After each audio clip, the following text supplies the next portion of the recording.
Welcome to the Bradbury Medical Center Alabama Minute. I'm Luke Robinson.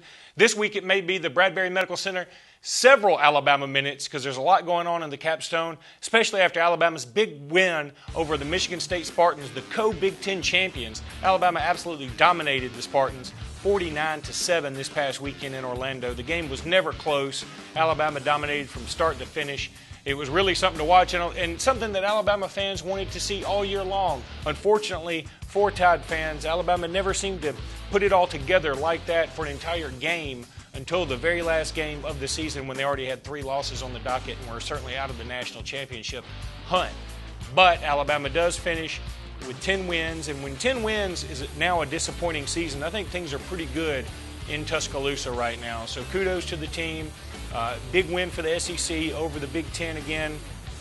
I think it's a great season, and even though they have those 3 losses, there's some things that can certainly be improved upon. But Alabama, another successful year in my opinion. Courtney Upshaw, he continues his fabulous play. Had several tackles behind the line of scrimmage, helped the Tide defense hold Michigan State to negative 48 yards rushing. I don't know that I've ever seen a stat like that before. And Michigan State never could get anything going, mostly due to the play of guys like Courtney Upshaw and Marcel Darius, 2 guys that are eligible to put their names in the NFL draft. I think Darius is definitely gone. I think he's been gone for quite some time now. Courtney Upshaw, as reported right here on the Bradbury Medical Center Alabama Minute, had said that he will be coming back for his senior season. But after his game against Auburn and after this game this past weekend in the bowl game, I believe Courtney Upshaw may test the waters of the NFL draft. I know Alabama fans hope that he won't, but I'm afraid that he will. Same can be said of Julio Jones. I think this is a kid that really enjoys the college lifestyle. He loves being at the capstone.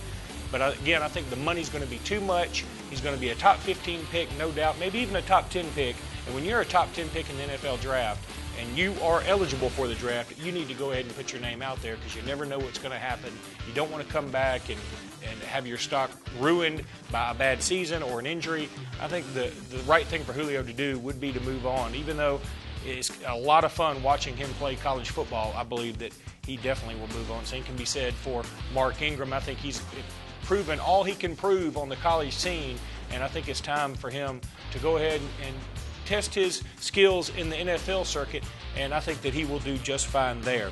On the recruiting front, Alabama picked up a couple of big-time commitments this past weekend, one for 2011, one for 2012. In 2011, they just got D. Hart from Dr. Phillips High School in Orlando, Florida, ironically. D. Hart, huge pickup for Alabama at the running back position. He's a teammate of Hassan Clinton-Dix, another 5-star committed to Alabama right now. And D. Hart should be in the 5-star range by the time all the rankings shake out. This is a real interesting player. His recruiting has been all over the place. He was committed to Michigan at one time.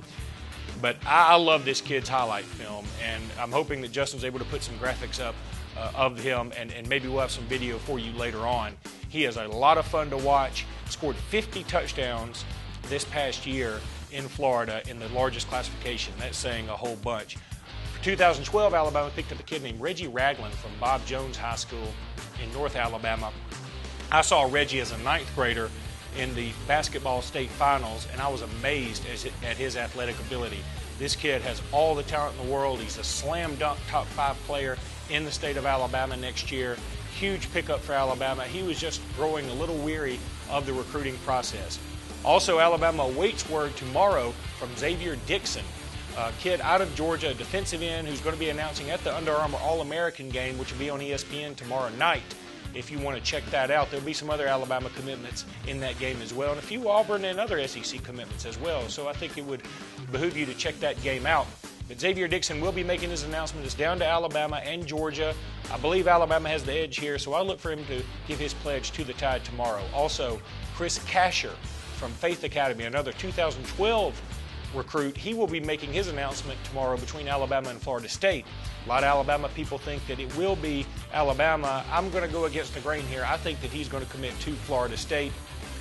I think Casher is enamored with Florida State and their recruiting coordinator and some other coaches on that staff. So I think that he will be committing to the Seminoles tomorrow. Alabama lost their defensive line coach today, Bo Davis. He heads over to the University of Texas. A good move for him, certainly.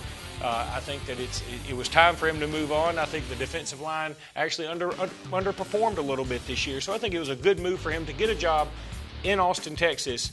And Alabama was able to get somebody, and they got somebody in a hurry. They picked up Chris Rumpf, the defensive line coach from Clemson. And another reason this is really big news for Alabama is Coach Rumpf has a great relationship with one Jadeveon Clowney. You may know that name. He's the best recruit in America this year from the state of South Carolina. Clowney has a tremendous relationship with Coach Rumpf, and this can do nothing but help Alabama in the recruitment of Jadeveon Clowney, who's really down to Alabama and South Carolina. South Carolina probably has the edge right now, but you never know when Nick Saban's recruiting you, and now he's got a guy that he's very familiar with from the South Carolina area. This certainly cannot hurt. I'll be back next week with more from the Bradbury Medical Center Alabama Minute.